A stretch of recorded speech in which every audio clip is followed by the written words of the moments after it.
All right, this is for YouTube and YouTube only because the people that listen to it in their cars are not going to have this issue. Larry fucked up on the cameras. Wow. And so for the first about 30 minutes, wow.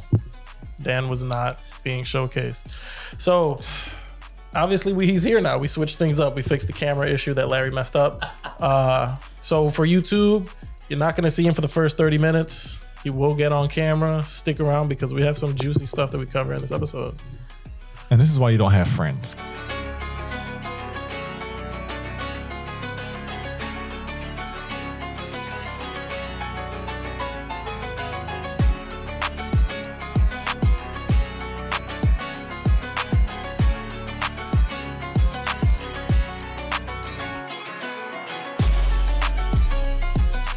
Welcome back to the Man Cave Pod. I didn't even know which camera. I feel like I'm on CNN. Yeah, it's gonna be that one right there. Welcome back to the Man Cave Podcast, everybody. We got my boy Daniel Kim in the building. What's going on? Mr. Kim, why don't you introduce yourself? Let the people know what you do, where you from. Sure thing. So thanks for having me, guys. Daniel Kim, Realtor, here at Keller Williams, fellow colleague of Larry. Sorry about that. Yeah, it's all right. Yeah. It's all right. Been dealing with it. Grew up right outside the city in Montgomery County. So about 40 minutes out, Upper Dublin to be specific. And been in the real estate game now for 6.5 years. Last year took a pretty sizable break, almost a full year break. Was dabbling in a different business, Amazon actually. You took a sizable break to focus on Amazon business. Yeah, I was doing an Amazon business, automation, FBA automation. So basically, me and my partner were creating and managing Amazon accounts for investors. Oh, shit. So we did that for basically all of 2023. Decided to end the business. There's multiple reasons why. But got back into real estate. I just feel like I needed that mental break to just step back, reevaluate where I was in my life, in the business, et cetera, et cetera. So, now I'm back in it full time and we're rolling. Dan got into one of them business that they constantly trying to fucking get you to buy on YouTube. Amazon automation is the future of it. And let me tell you why in 30 seconds. Like, bro. But when you were telling me about it, you were like pretty hyped up about it. Was your homie like already doing it? So my business partner was already in the Amazon space for 15 plus years. Oh, my fault. I said his homie and he corrected me. He said my business partner. And homie. We still good. Everything cool. So he was doing it for 15 years. So he kind of like, yo, I got this shit on lock. Get in. It's hot. Basically, he knew the landscape of the business, right? And for me, I was able to kind of bring like this real estate background into that. So there was a lot of synergy. And from a sales standpoint, at least, he let me kind of take head of that while he, really headed the operations of the business. So he focused on the shipping, packing the products, sourcing the products, whereas I'm, more client facing. So really just took what we do in real estate and kind of pivoted that into this business. Okay. It's kind of like what me and George do here. I make him edit, record, monitor the audio. Slave away behind, right? And I bring in the guests. So that's no different. Yeah, that's it. That's me and you. It works. Yeah. Look, see, I got you. Good job. This is called trauma. Every time he goes to do that, I go for it. He leaves me hanging. So, but it's better when it's on camera because then the whole world gets to see me play you. Yeah. We're good. So you're like kind of like well versed in a couple different things. What made you want to get licensed, and to be a realtor? So I graduated from Temple in 2017, and while I was there, I got an entry-level corporate position at Uber. So the easy way to say it, it was basically driver support for Uber. They have a headquarters down by the airport in Essington. I never knew that. So drivers could come in if they want to get set up on the platform or they want to, kind of handle an issue that they ran into while driving, they would do that there. Okay. If they wanted in-person support. So I was doing that for I I want to say 8 to 10 months. And real quick, I'm like, this ain't it. Because I was just like, and no shade at Uber, but it was more so like, I just knew right away there was no upward trajectory in that position and at that gig. So I was, every day I'm thinking like, all right, what's the next move, right? Plotting. And then I had 2 friends at that time. One was an agent at Weichert and now a KW, but and then another homie that was just purely a real estate investor. So they both kind of at the same time reached out and were like, hey, like, if you're thinking about a move, get your real estate license. Think about it. Like, look into it. They gangbanged you. Pretty much. Yeah. They said like, yo, like, market's great right now. We're making good money, boom, boom, boom. And they were making money that I didn't fathom at the time. Like the agent friend was doing 6 figures already. The investor friend was making 70, 80, 90,000 on his flips, like clockwork. 2018? Right? Okay. And you remember the market was just up.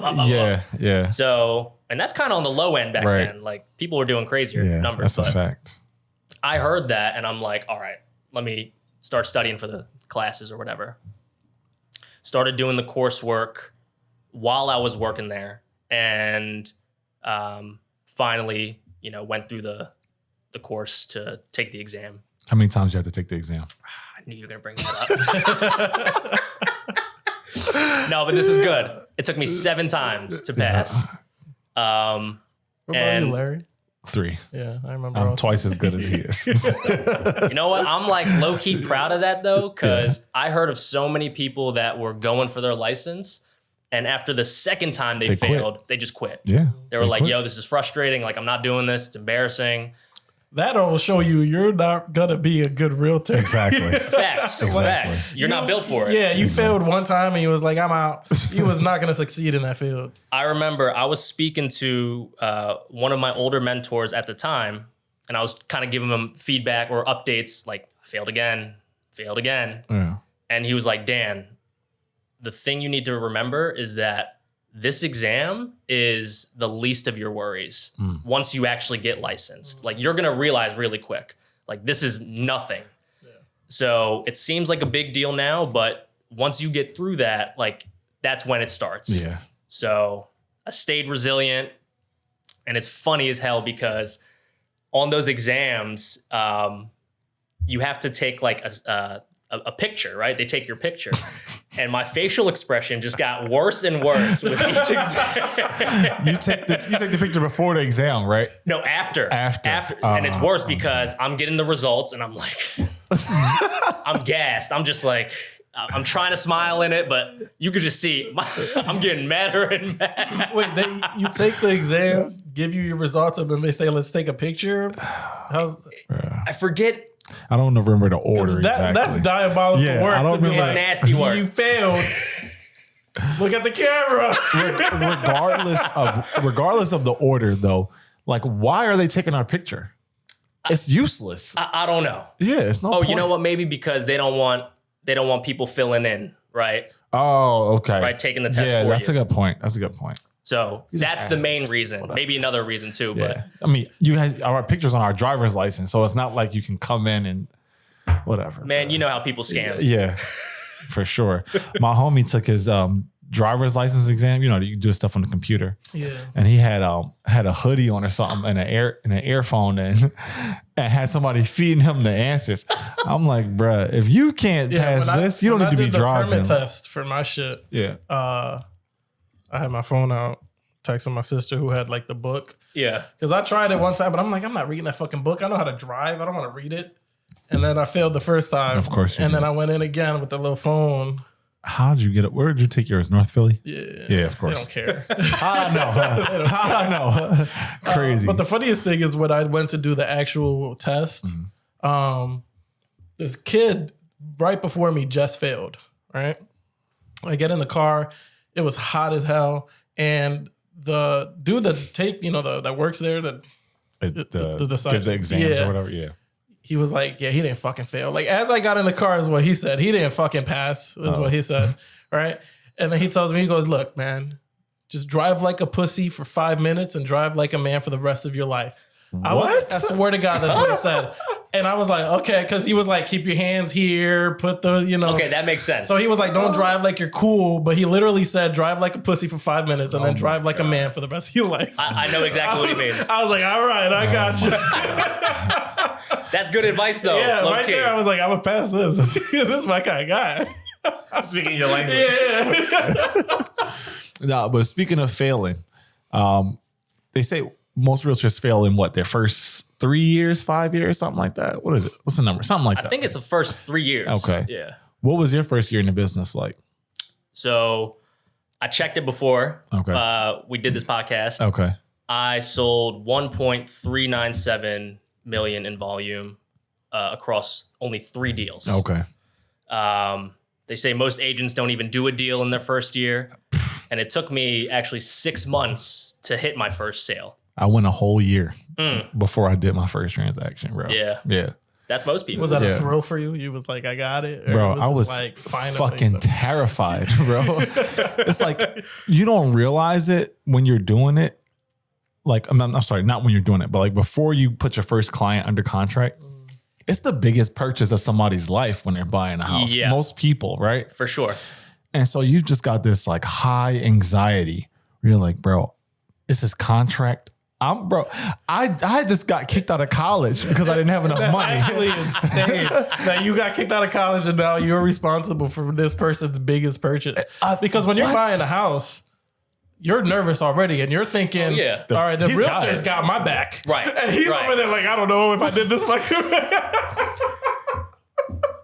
It's such a testament to this business though, because you always hear like fake it till you make it, act as if. Sure. And in one sense, it's like, I don't agree with that because you need to be on point, especially in this type of business. transaction. Yeah. But on the other side of that coin, it's like acting as if, bring forth that confidence, right? Yeah. Act like you've been here. Yeah. If you don't know something, get that assistance. Like you got to ask for help. Right. And I was never good at asking for help. I always felt like I felt inadequate when I had to ask questions. Okay. Like I never wanted to feel like I didn't know something. Did you feel like if you asked for help, you were bothering them? I had that feeling too. But that was like early in the career. I don't feel that way anymore. I'll like freely call somebody now, but yeah, we know, Dan. Damn it, midnight. Yo, why did such and such post it? Like, Dan, everybody sleep, bro. And the agent you talking about, he's not about to answer your question either. So why the fuck are we answering it at midnight, bro? I'm around the clock now. Dan just be up all night locked in. I'm like, bro, I'll answer this at 9 a.m. tomorrow. I'm not looking at my phone. But no, that's dope that you said that, because I think the other thing that this business forces you to do is grow in like areas you're not comfortable. So like, and I don't know if this was true for you, but I was somebody who I was not good at like calling people and asking them to like invest in me or invest with me. Like I had never done that before. The only jobs I had before real estate was working with this asshole. I worked at a bank, and even then he was my manager and we weren't doing a damn thing. So like, I didn't even really get experience out of that. Thanks, George. Yeah. I remember like this guy would show up to work and then be upset when I'm giving him like, yo, we actually got to do stuff today. Yeah. Cause he's like, why the fuck are you telling me what to do? I'm like, I know. Like, George was the substitute teacher who always let you watch the movie for class instead of like doing actual work. The man. Exactly. Yeah. Exactly. You're glazing crazy. But yeah, bro, like I wasn't good at that. And then like it's a bunch of other stuff. I feel like I picked up so many skills in real estate. And now I feel like regardless of if I would go corporate or if I was to start another business, like there's so many skills in real estate that I can use in those other things. You feel the same way? Yeah, 100%. Yeah. And it's funny though, because if you try to translate this into a corporate role, at least like putting that to paper on a resume, it doesn't hit the same. Oh, I'm sure. Because a lot of these jobs, they don't value our experience that we've built up, right? On paper, it just looks like, okay, he was a realtor. Right. You got your license, you sold some homes. Big what more? Right. Right. But like facts. There's a lot of life skills that you build, business skills that you build. And I always tell people, you learn more about life doing this business than you do real estate or business, right? Facts. It's like you learn about yourself, how to deal with other people, like going through that heartache or pain of losing a deal when like you needed that check. Yeah, facts. Because you spent that money before it even closed. So what you counted to the cent. Right. You're like, I know exactly what I'm making on Facts. this. Facts. And then when that falls through, you're like, yo, that's when it starts to get back against the wall. Cause now you're like, all right, I was really counting on that. Yeah. Like my car note needs to be paid, right? All these things need to be, I'm like, how do we divvy this up? Right. So, yeah, man, like what you said too, calling people to invest in you. Yeah.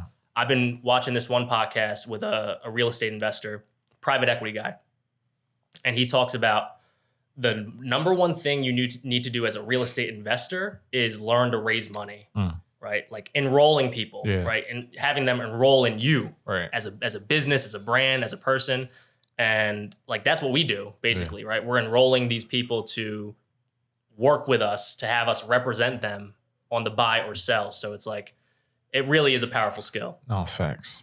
You know what's funny is like when you talk about like real estate and like if you were trying to convert it to get another job, they'll be like, oh, you just did this. Mm-hmm. I experienced it. I don't do real estate. I work retail. Now I'm an optician, but it took me a while to leave retail because once you try to take the step out of retail, office jobs are just like, all right, so you managed where? Like, oh, this store over here. And they'd be like, yeah, nice to see you when I see you. But it's like, you don't understand, like, they don't grasp the multitasking that you have to do, the team building that you have to do, the quick thinking, right? You have to, like, you're dealing with people all the time, problem solving on a regular basis. Yeah. 100%. And that's what I like. Every time I went in an interview, I'd be like, yo, this is what I did, this is what you really tried to hit hard of like what I was doing. Because if you didn't, they'll be like, oh, he just managed like a Wawa. And like, do you not know what it takes to manage a Wawa? The shit that you gotta do, like on a regular. Right. So like, I 100% understand the idea that if you were to try to translate what you do as a realtor to somebody else in a different company, they'll be like, oh, you sold a house once. But they don't know the pressure and the things that happen behind closed doors that it takes. So true. Yeah. And you know what? I'll give real estate this. There's a lot of people in this business who will mentor you and coach you. And that's what got me through that first transaction was I had two people who were already licensed agents for like a decade plus walking me through like kind of like the ins and outs and the pitfalls and things that you needed to be aware of so that I didn't ruin this person's life. I was just terrified as hell because it was my first time doing it. I'm like, yo, I cannot mess this up. They doing it for you for real. So this is a question for both of y'all. Do you think that people in real estate, now this is not to downplay the fact that they helped you guys, but do you think they're like, all right, let me help him to get good because if he starts making business, I start making business? I'll let Dan Is it coming from that standpoint? I'll let Dan answer that first. A lot of it is, right? A lot of times there is an agenda, right? It's so few and far between where you find someone that genuinely wants to help you, not only in this business, in life, right? Someone that doesn't expect something in return. So I think there are people that maybe more seasoned in the business that see a new agent, has that spark, has that hunger. And they're like, yo, like this kid's sharp. You know, maybe I can kind of take him under my wing. Eventually he'll be on my team, yada, yada, yada. Benefiting from him. Right. Gotcha. But then you have those people that genuinely just want to lend that hand and say like, hey, like, you know, what deal are you going through? What problems are in this deal? And they'll walk you through it. And you have a solution from a 10 plus year vet that you wouldn't have come across on your own if you didn't have him in your corner. So that's facts. I agree with everything he said. And the sad part about this business is that there are so many agendas. Like there are so many different like traps that you can fall into. You know what I mean? Like, well, you're in the business of making your own money. That's what, you know what I mean? Like if I make the wrong move, I'm not getting paid. Just like you said early on, where you're like, I know exactly how much money I'm going to get from this deal. Right. That's everybody in your business. Mm-hmm. So that's where that comes from. Bro. So there are good people in this business like me and Dan who, if you hit them up and you didn't know something like how to do something or what certain language meant in a contract, we'd be like, yo, to the best of my knowledge, this is how this is going to play out for you. This is what you should do. But then there are other people who are like, hey, listen, I only take client phone calls from 3 to 5. So Right. call me at 5:30, and then you call at 5:30, they still don't answer. You got anybody you want to call out on that? Actually, Dan might, because Dan was in a group chat talking about, I'm dropping governments. It's going federal in this joint tonight. Like, yeah. Actually, I'll shout him out. I'll shout him out.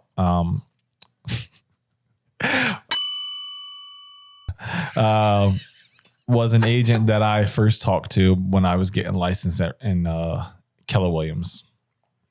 And he gave me some sound advice that I don't think would have applied to many people if I can say it what that do you way. mean? Yeah, it was like very tailored to me. And I was like, okay. I got you. Yeah, I appreciate that. And now years later, I think about it and I was like, damn, like he used that analogy, but I understood what he was saying. Like, it's like, it's kind of messed up, but it's true.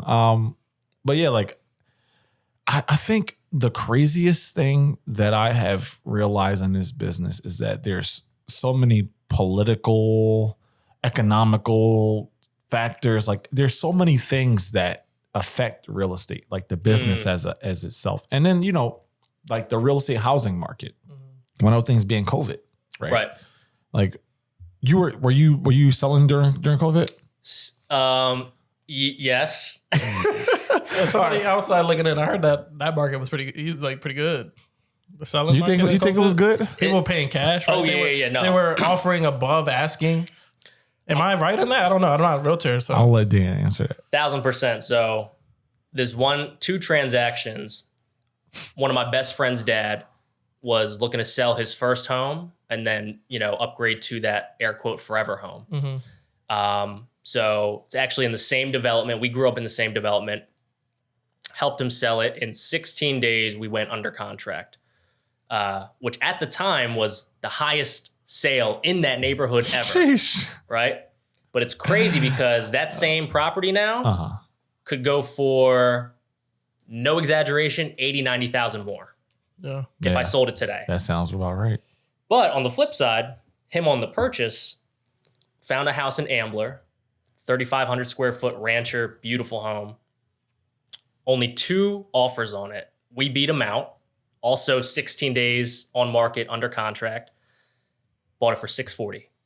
Today, without him renovating, already worth $1 million. Yeah. Easy. And with his renovations, I'm saying 1.2, 1.3. Wow. It's like that. Wow. He's doing some extensive stuff, but Right. like that was such a unique unicorn property that in any other just today's market, there's no way you're Right. locking that in. Right. Yeah, that's a fact. Yeah, COVID was such like a catch-22 situation because when it first hit, they were like, "Oh yeah, you can't work," and it was like the first time you ever heard something like that. I was like, what? Yeah, like what do you mean? Like we can't work? Like you can't show houses. So then I'm looking online and I'm seeing people talk about all the different loopholes and ways that they're going to continue to work, like showing people houses through Zoom and making offers sight unseen, which means like you've never walked through the house. You don't even know if it's an actual house. It could Right. just be a door and no Which is floors. an insane thing to do, right? Like It's crazy. I've never seen this place. I'm gonna buy it. And it like, I'll say something to that point, which is like, there's something about being inside of the house where it's like, okay, I have a sense of the space now. It's not just a number like 1,200 square feet. Like, okay, it's actually wide enough for me to put my couch in here. Right. And then like there's a feeling you get when you know it's the right house for most people. Like investors, they don't really care. As long as the numbers work, that's all that matters. And for them during COVID, it was probably like all you could eat, old country buffet, something, like Facts. just okay, this neighborhood, this price, it rents for this, perfect. I'll pay cash. Yeah. And then I had buyers who I was like, my moral compass was just going crazy. I was like, bro, I don't feel comfortable showing houses or selling houses to people and they can't walk through them. Like it's just not me. It's just not who I am. Right. There's also like a legal component to it where people try to sue realtors for everything. And I'm showing somebody a house. They've never seen it. And now it's not what they thought. They could come back after me. I misrepresented it, whatever. So some of those people who waited till like end of 2020, early 2021, were getting outbid on everything, to your point. So if you were trying to sell your house, you probably made a killing. If you're trying to buy a house, it was a fucking nightmare. Like I had a girl wait for 2 years before she finally bought her house. And I had to find it off market, meaning like nobody had even seen the house yet before she could make an offer. And I was like, yo, she was like hesitant. Right. I'm like, yo, 2 years. This is the house. Like we're not waiting after this. Make the offer. You know what I mean? It was wild times, bro. How did you stay afloat during COVID? Did you have like some other hustles going on? You just kind of like made it work? It's funny, right? Because in this business, and you'll know what I'm talking about when I say this, like rentals get you through. Yep. And that would be equivalent to like, I don't know, but it's like, it's a quick pop, right? It's a quick transaction. You help someone, basically what I'm saying is you help someone find an apartment, right? You help them lock the lease in, whether you're representing the tenant or the landlord. And typically you can get that done in a matter of weeks, maybe even 1 week, right? I've actually done it in a couple days sometimes, right? So that's a check where, you know, you get half a month of rent, right? And yeah, it's a few $100, which to us may not be a lot, but don't say us, Dan. Every $15 is a lot to me, bro. I ain't rolling like you. I ain't pulling up in Teslas. Oh man! So an average rental check might be like $500-600, right? I would attribute that to like me not only getting through COVID, but like the early years of real estate. That and PB&J. Definitely cutting back on the expenses, man. Oh, 100%. I feel like most agents starting out get hit with rentals, right? Like that's the majority of their business. Absolutely. That's kind of like, you know, you paying your dues. You're going to start off with these rentals. You ain't ready for the purchases yet. Right. You know, and you take whatever lead that comes in. And I think that's a really good foundational base to build off of though, because you're showing renters, right? They're not that much different from buyers from the standpoint of being picky and being vocal about like, no, this closet's way too small. They're even harder to sell sometimes. They are, right. Some are more picky. So with rentals, like you get a good foundation of working with that real estate client. And then when you finally start getting a real buyer, it's not that much different, but of course the stakes are a little higher, right? Now we're going to give Daniel Kim plenty of screen time. Apologize for the inconvenience. But yeah, so we have a group chat with another realtor who, when I told him we were going to debate tonight, he chickened out and said, oh, got to help the wife. Can't come tonight all of a sudden. Well, you know, I got a wife and kids and here I am. So. Exactly, because you're a real man. That's how that works. But yeah, Dan thinks that there's like an actual thing called work-life balance. And he's constantly trying to tell me that I'll work too hard. So Dan, tell me, do you actually believe there's a thing as working too hard? Because I don't. So to address the first thing you said, I actually don't believe in a work-life balance. I think that's used too frequently. And I think people have a misunderstanding on that. I think in life, you have phases, right? And phases where you go hard for 60, 90 days, whatever. And then phases where you kind of, you know, step back. So I wouldn't necessarily call that balance, but I would just say like, I'm in this phase or I'm in this season of life. In regards to the working too hard part, I do think that's a thing because, you know, let's keep it real, right? A dishwasher works hard. That's crazy. Right? There you go. I like that. Seriously. You can resonate with that one, huh? You know, my people have been called dishwashers their whole lives. Dishwasher or like janitor, right? No shade at this. Like they bust their ass, right? They work hard, but does that necessarily mean they're going to get ahead? Yeah. Right? Not like, in my opinion, no. So it's more so about paying your dues, right? You might have to start there, but eventually, like, you got to step back, evaluate how you've been doing the business, and we'll keep it in context, right? Being an agent, see how you've been moving as an agent, and then now step back and say, all right, for the most part, I've been a buyer's agent. For example, I know that I have more leverage with my time if I'm a listing agent. Yeah. Right. Meaning you working with sellers. Exactly. Yeah.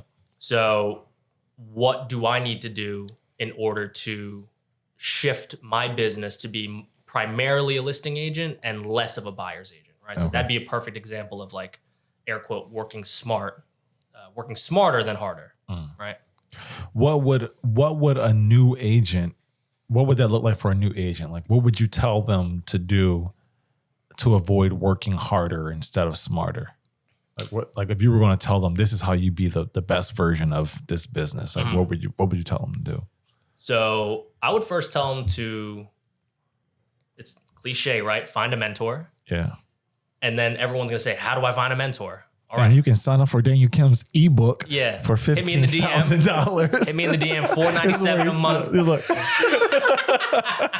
One-on-one. We do weekly. No, I'm playing. But seriously, like, all right, keeping it within context again, if you're a realtor and you're with Keller Williams or you're with whatever company, go to your office, show face, and, start rubbing shoulders with your fellow colleagues, right? In my opinion, I think starting a conversation with another realtor is really easy because we have to be personable. Yeah. Right. We're talking to people all day long. So Facts. Agent to agent, that's an easy conversation. Facts. So, it may be nerve-wracking, right, in the beginning, being that new agent, like, kind of feeling, air quote, inferior to these other agents in your office. But, just be upfront about it, right? Be clear about what you're looking for. And if you can latch on to another agent, even just shadowing them, right, for a few days out of the week in the office or out the office, then you can really get a lot of experience just by, osmosis, right? Just seeing what they're doing. Right. That's a fact, actually, because even though I've been in the business 8 years this month, shadowing other agents showed me, like, shit that I never even knew. Right. Like stuff that I never even thought about. And I was like, I could save so much time in my day by doing these little things. And now I feel more refined, even though I've been doing this shit for so long. Right. Like if you can find ways to save time but make more money, that's how you become, in my opinion, the best real estate agent. Like, I know agents, they don't even show houses. They have people who will take you out, or they'll do a video tour and send it to you, and then if you like the house, they'll write the contract for you. Like, they don't even have to do showings. Right. And that's kind of like, you as a real estate agent, you get into this business thinking like, well, I have to show houses, right? But you really don't. So it's kind of like one of the ways that you beat the system. Yeah. Have you ever tried it? Like a virtual? I have a buyer client based in California right now. That's one of the only people I'll do like tours for, unless it's somebody who, like, in certain parts of the city right now and like suburbs, the market is extremely hot. Like, if you don't see the house within the first 48 hours, you can kiss it goodbye. Somebody else buying it. So if there's a buyer who's like, they work 9 to 5, they have a family, they can't get out during Monday to Friday, like, I'll go do the tour, FaceTime or video, whatever I need to do, and send it to them because I want them to have the best chance to get this house. Outside of that, I would much rather you walk through the house because that gives me less liability. Like, oh, Larry, you did the tour, but you didn't get a video of the mold in the basement, or you didn't do this, or you deliberately did not record that the steps were falling apart or that the roof was on fire. And now I'm buying a house that's basically a shell. People don't talk about that. Bro. Facts. There's so much we have to do to cover our ass in this business. So true. And I'm not about to get sued for nobody. I ain't got sued yet. Knock on wood, I never will. One of the people that I was following and shadowing, sticking to that point, actually, is one of the top producers in our business. Young lady, I'm sure you know who she is. It seems to me that women, George's favorite word in the world, happen to be like super successful in this business relatively easily. Would you agree or disagree with that? Yeah. I'll say this, right? I'll say this. I think there's a lot of women that get into this business thinking it's a layup, right? Yeah. They think, all right, pretty face, nice body, like I look good. I'm keeping it real. Okay, Dan. Right. Yeah. I like it. Like yeah. they think this. And like I can just get in. Yeah. Because I see other agents that are of the same caliber, right? And he means looks, yeah. Yeah, of the same looks, right? Same stature, yeah, however you want to call it, and they're doing it, yeah. Right? So it's kind of that trick of like, if they can do it, I can do it. Right. Two ways to look at that, but I think a lot of women also get a rude awakening once they start in the business. They're like, whoa, like I have to go inside that house, like that house, like it's not all luxury, right? Yeah, it's facts. like, I mean, I've been showing nothing but properties under 100,000 these past few weeks. Right. It's bad. Yeah. Right. I gotta come in, long sleeve everything, spiders, fleas, bed bugs, everything. Right. Like it's a real thing, and facts. That's part of the business where it's like, all right, this is it. You want it to be in the game. This is the game. Right. So there's a lot of unglamorous parts of this business, but I think the women that succeed definitely have that like entrepreneurial hustler mindset in them. But they also leverage being a woman, right? Like they use that to their advantage in whatever way that looks like, whether it's simply off their looks or being able to schmooze how they schmooze, right? Yeah. Keeping it real. That's what it is. And there's a lot of that in this business. Yeah. I think it's easier for them just because women, this is a social business, whether people want to admit it or not. And women are way better at like creating conversations, atmospheres. They have like the boozy brunches or whatever. Like, bro, they can turn anything into what we call lead generation, which is where you talk about your business and people will say, oh, yeah, I'm interested in that. Like, let's do that. Women excel in that. Me and Dan might meet each other at the gym. I'm like, yo, what's up? I'm Larry. I'm a real estate agent. He's like, yeah, all right, well, fuck off. Is your guard higher when you meet a male realtor versus when you meet a female realtor? I would think for most men, probably, I would say yes. But when I talk to women who are realtors, and maybe you can attest to this, when I talk to women who are realtors, they find that it's harder to sell to other women. They think I've been told that it feels like women don't necessarily trust their opinions when it comes to certain things. Whereas if a man were to tell them, they're more likely to be, to make the decision or make the move. Yeah. And I was like, damn, like smart women. That's like reverse sexism. Bro, why would you do that? You was doing so good this whole episode, and he just slowly unraveling. I saw the opportunity, and I had to take it.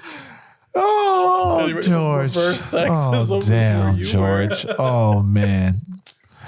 That's going to be bad. That's going to be bad.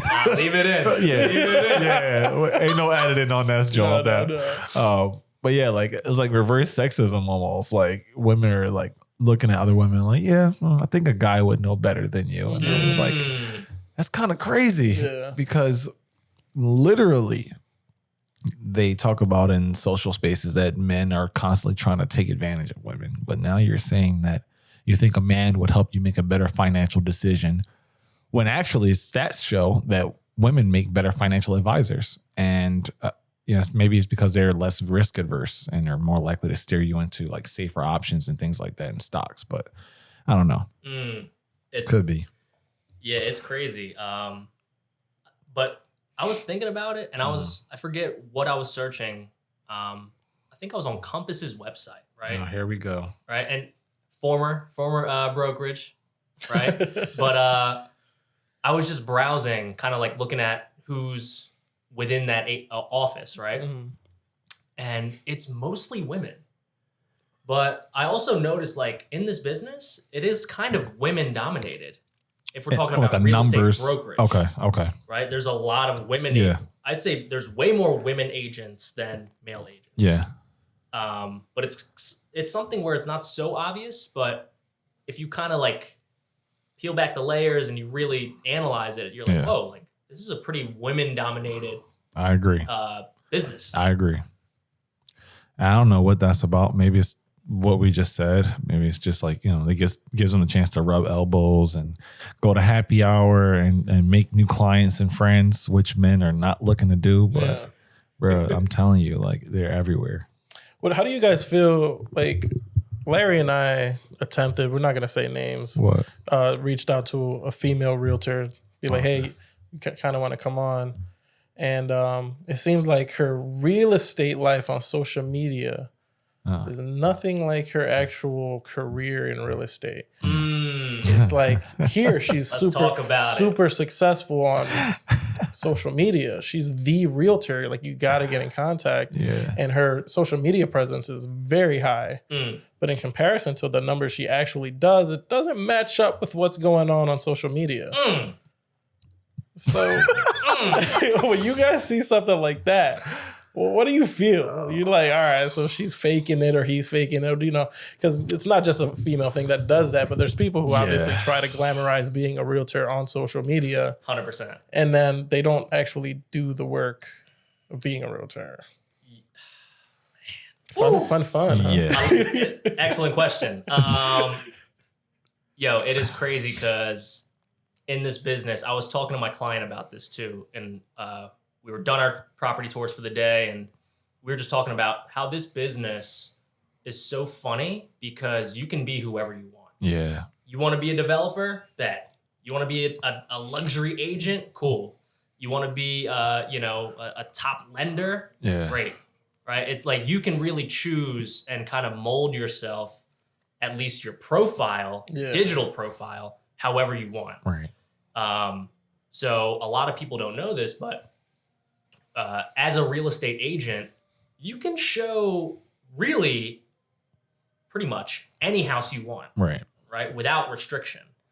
It's as simple as us going into our MLS, requesting a showing, and if it gets accepted, we can just go in, walk in and take video or set up shop, take pictures and all this. I know where you're going with this. You're about to piss a lot of people Listen,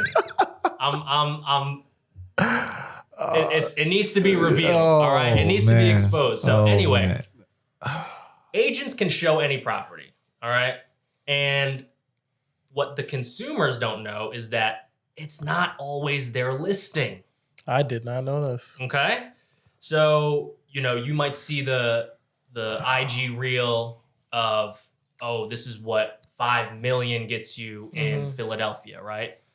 That person doing that fancy drone tour, they might have paid for that drone tour, a couple $100, and they might have looked good doing that tour, but that's probably not their listing. Yeah. Meaning they don't truly represent the seller of that home. Yeah. Right? So they just got permission to show that house that day. That's kind of crazy. I didn't know that was a thing. I thought when I'm look outside or I'm looking in from the outside, I'm thinking she's representing the person that owns the house that's looking to sell the house. I didn't know that you could just go in there, get permission, showcase it, and be like, look what I'm selling. Well, according to Dan, real estate license RS 339957. That's a fake number. Don't look that up. He said his own number. I started to. But yeah, man. I feel like Larry's a little nervous to talk. Bro, I don't know. I didn't know Dan was going to do this. I'm going in. Larry's a little nervous. He said he's going to bring the smoke. All right.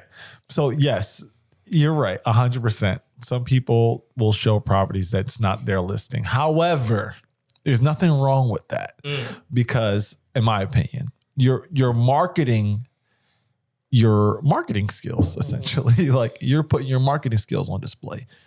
You don't make the Flamin' Hot Cheetos at your Poppy store. You just sell it. And that's what the realtor's job is to do. Sell the motherfucking house. That's all you got to do. I ain't say you had to go out there and lock the contract up with the seller. If it's my listing and you're a realtor, do all the videos you want. Make it go viral. Get 6 million views if you want. If it sells the house, I get paid. So I don't really care either way. Now, my issue with that is when they're putting themselves off as like the number one, like when they have number one agent in blah, blah, blah county. Right. Sold 3 houses in 5 years. Right. Come on. Like you're insulting the people who actually are in the field doing the work. Now, because now we have to call attention to the fact that you're not who you say you are. If you want to just do your tours and market and do whatever you want, cool.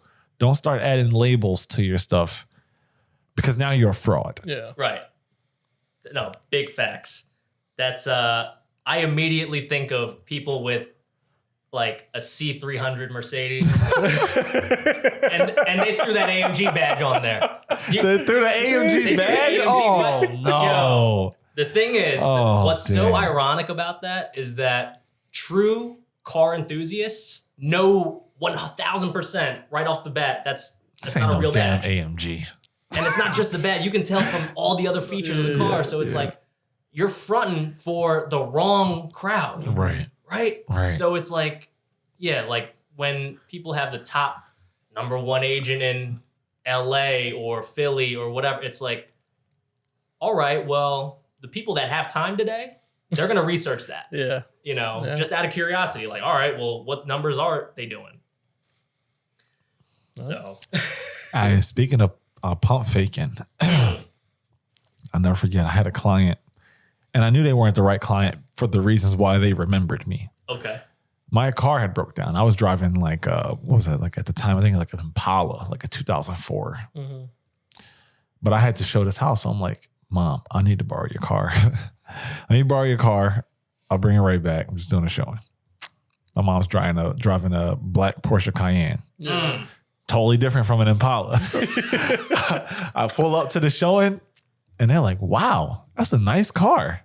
And then every time we had a showing after that, they're like, yeah, you still got that Porsche Cayenne? I'm like, oh, nah, I got rid of that. But I'm like, bro, like, you don't think about it. People are looking at you from the moment they see you.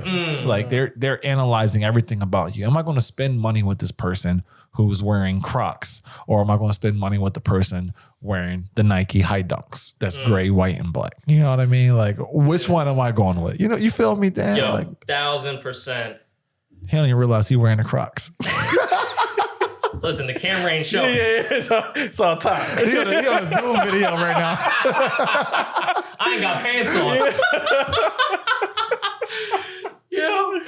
No, but that's another point I wanted to touch on, right? That's, in a nutshell, optics, right? Facts. Like, how are you showing up to your clients? How are you showing up in your business? Facts. So, like, imagine if you continued to pull up in the Porsche Cayenne, right? Every showing, they're like, yo, that's really his car. Or at least we think. And believe it or not, whether we want to admit it or not, they look at you higher. Of course. Because of that. Of course. Right?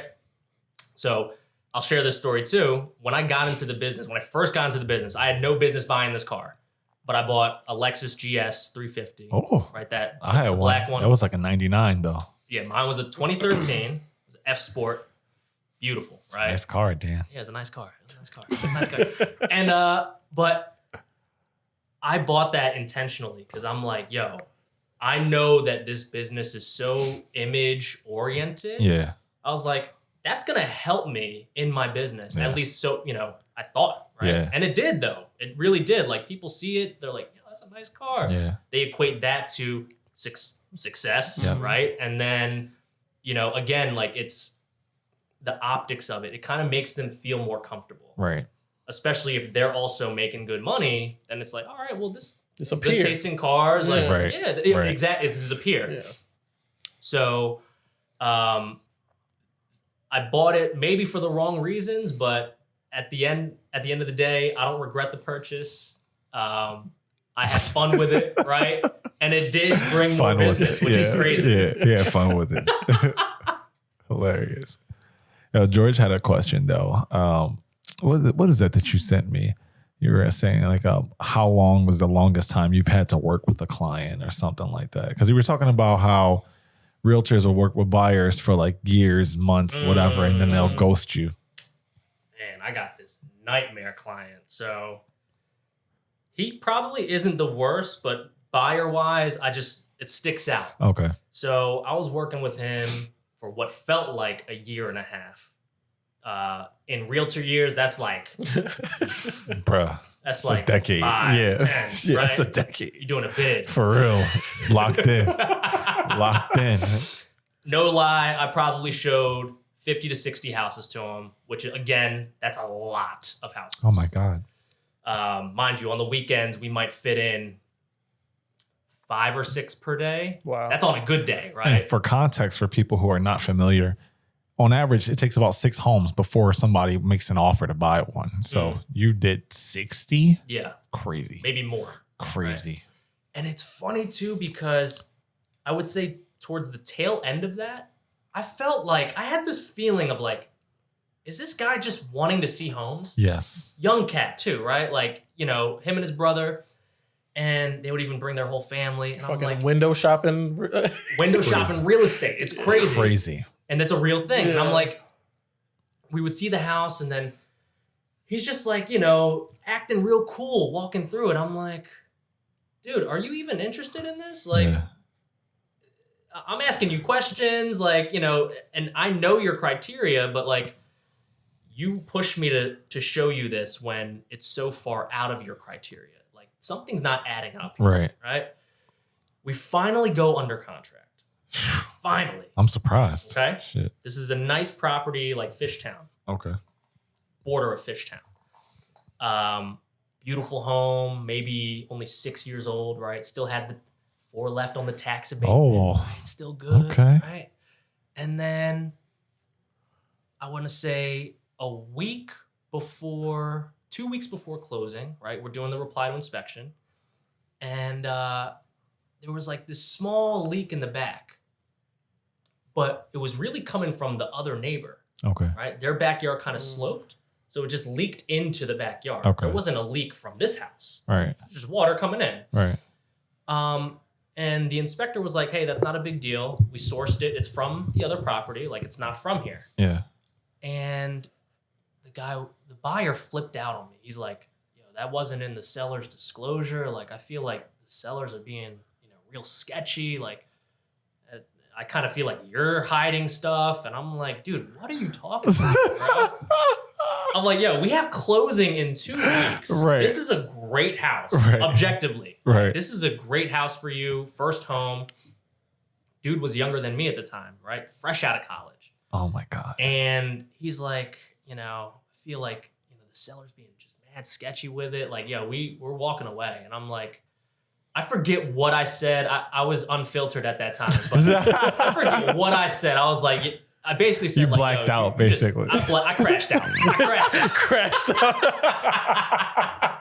I was crashing out heavy. Oh, dude, it's funny. And I was so heated at that because, again, a year and a half or more. It's crazy. It's like it's all just wasted time. Yeah. At that point. And We don't get paid by the hour, bro. Right. So every minute you spend driving, pulling up documents, reading stuff, preparing contracts, you're not paid for none of that shit.